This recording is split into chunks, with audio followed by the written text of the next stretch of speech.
Shalom, selamat pagi jemaat yang dikasihi oleh Tuhan Yesus Kristus. Sebelum kita membaca dan merenungkan firman Tuhan, mari kita bersatu dalam doa.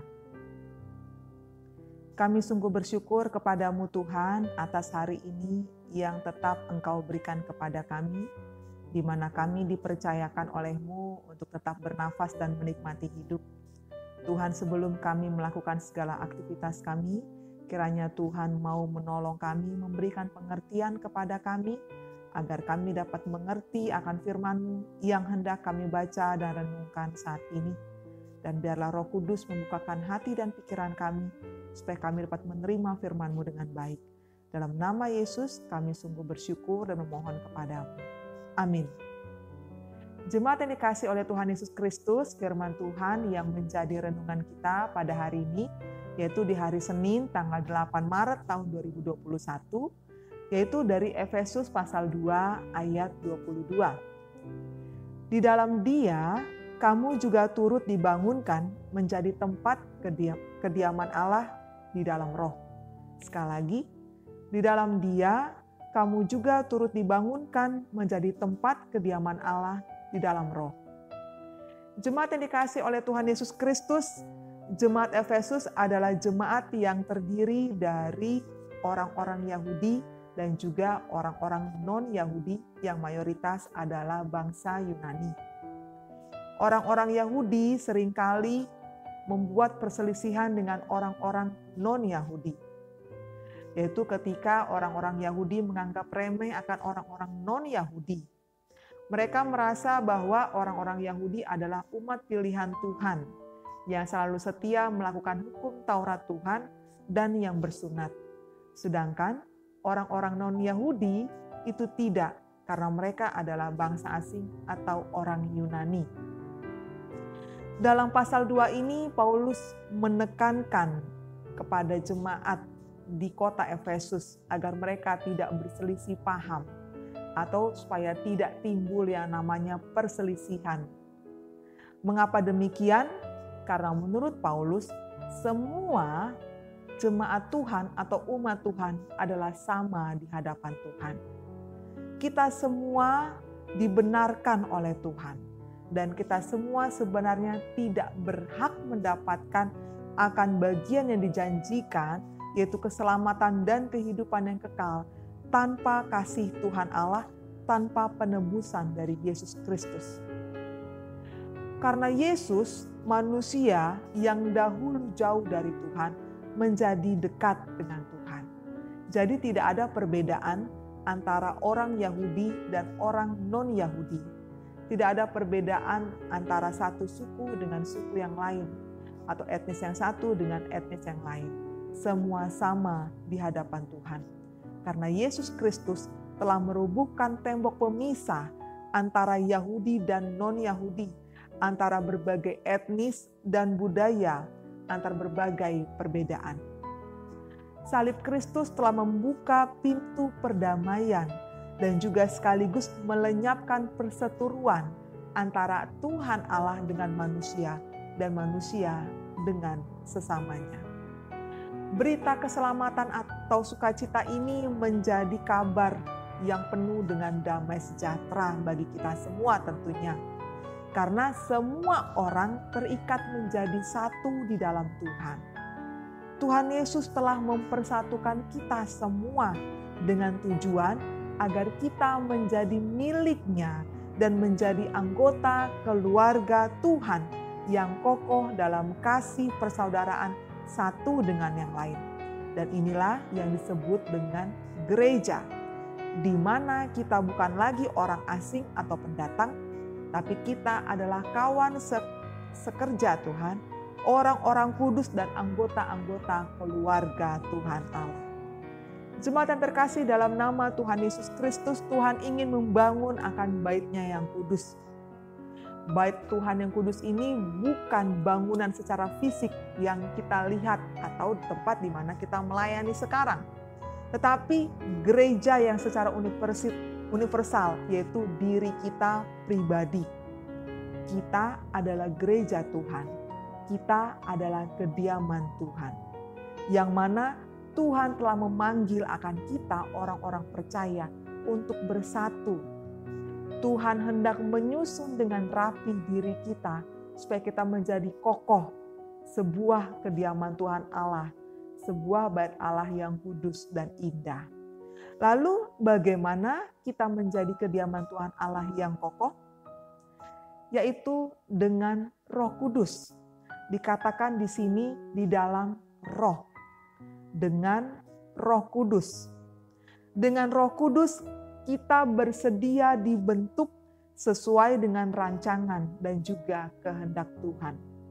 Kita bersedia dengan segenap hati menerima pembentukan dari Tuhan. Dengan respon yang terus-menerus mau belajar, taat melakukan kehendak Tuhan setiap hari. Dengan Roh Kudus kita mau dibentuk sesuka hati Tuhan tanpa mengeluh. Bahkan kesulitan hidup yang kita rasakan menjadi salah satu cara Tuhan untuk membentuk kita menjadi karakter yang serupa atau sesuai dengan gambaran Kristus.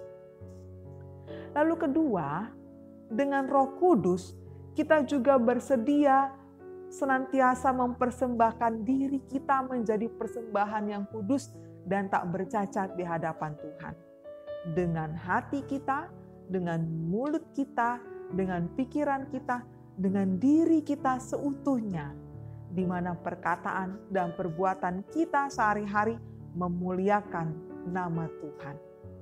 Yang ketiga, dengan Roh Kudus pula, kita bersedia menjadi tempat kediamannya. Di mana ketika Roh Kudus hidup dalam diri kita, kita menjadi orang yang bergantung sepenuhnya kepada Tuhan. Ada suatu rasa yang begitu rindu dan haus akan Tuhan. Ingin selalu bergaul karib dengan Tuhan. Kita sangat membutuhkan akan Tuhan. Dengan Roh Kudus membuat kita menjadi orang yang mau berdoa setulus hati. Bukan lagi berdoa asal-asal ataupun kata-kata yang sama setiap saat. Tapi terus-menerus kita mau berbicara dengan Tuhan. Dengan Roh Kudus kita juga mau rindu untuk membaca akan firman Tuhan. Kita rindu untuk mengetahui apa yang menjadi kehendak-Nya. Apa yang Tuhan inginkan untuk kita lakukan dalam kehidupan kita setiap saatnya. Yang akan membuat kita menjadi pribadi yang lebih baik dari sebelumnya. Dan mau untuk menyenangkan hati Tuhan. Dengan Roh Kudus pula kita mau senantiasa beribadah kepada Tuhan. Memberikan diri kita sebagai persembahan yang indah, yang harum di hadapan Tuhan. Bersama-sama dengan kawan-kawan yang seiman dengan kita. Sehingga tidak ada perselisihan, tapi yang ada kedamaian. Karena Roh Kudus mempersatukan kita. Karena Roh Kudus membangun kita. Karena Roh Kudus menuntun kita.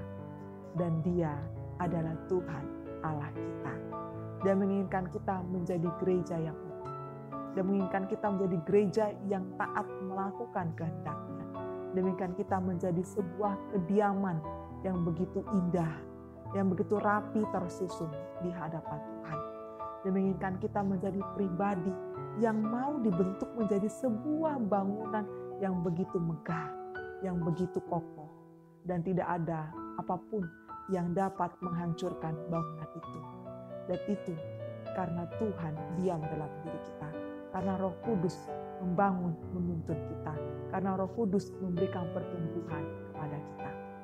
Jemaat yang dikasihi oleh Tuhan Yesus Kristus, Tuhan mempunyai rencana yang indah bagi setiap kita untuk kemuliaan nama-Nya. Karena itu marilah kita senantiasa memberi diri kita untuk mau dituntun, dibimbing, diarahkan, dibentuk oleh Tuhan menjadi pribadi yang dilayakkan sebagai anggota kerajaan Allah yang kudus, sebagai gerejanya, sebagai kediaman Tuhan Allah yang indah di mata Tuhan. Dan sebagai kediaman Tuhan yang indah, perlu ada peningkatan karakter sebagai umat-umat pilihan Tuhan yang semakin hari, semakin waktu menjadi serupa dengan karakter Kristus. Amin. Mari kita berdoa.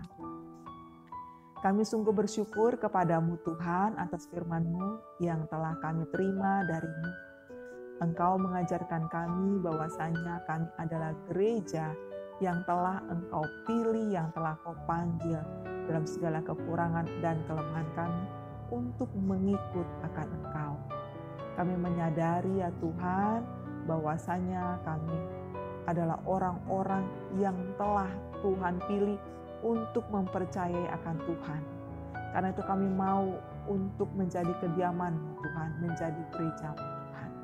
Biarlah Roh Kudus senantiasa membangun kami, membentuk kami, menjadikan kami sebagai kediaman Tuhan yang kokoh, yang terus-menerus rindu dan haus akan Tuhan, yang mau dibentuk karakternya oleh Tuhan, dan yang mau memberikan persembahan diri kami sebagai persembahan syukur kami kepada-Mu Tuhan. Ajarlah kami untuk menjadi pribadi yang demikian, bukan lagi menjadi pribadi yang dahulu, yang belum mengenal Tuhan, yang hanya mau berselisih, yang hanya mau berpecah, tapi mau hidup damai, hidup dengan sukacita, hidup berdampingan, hidup penuh kasih di dalam Tuhan. Itulah kami, gereja Tuhan yang adalah Engkau kepala kami. Terima kasih Tuhan, kami menyerahkan kehidupan kami sehari ini ke dalam tangan-Mu. Pimpinlah kami dan tuntunlah kami Tuhan, dan biarlah hikmat kebijaksanaan Tuhan memenuhi diri kami, sehingga kami bukan hanya tahu yang baik dan melakukan yang baik, menjauhi yang jahat dan tidak melakukan yang jahat, tapi lebih dari itu kami setia dan taat melakukan kehendak-Mu, karena itulah bentuk kasih kami kepada-Mu. Terpujilah nama-Mu, dalam nama Yesus kami mohon dan bersyukur kepada-Mu. Kasih karunia dari Tuhan Yesus Kristus dan anugerah dari Allah Bapa dan persekutuan dari Roh Kudus kiranya menyertai kami sekalian. Amin. Kiranya Tuhan senantiasa memimpin kehidupan kita, menjadikan kita sebagai gerejanya, sebagai kediaman Tuhan yang mau dibentuk, yang mau diarahkan, yang mau dituntun, sehingga kita menjadi pribadi yang dibangun dalam roh Tuhan senantiasa. Salam sehat, Tuhan memberkati.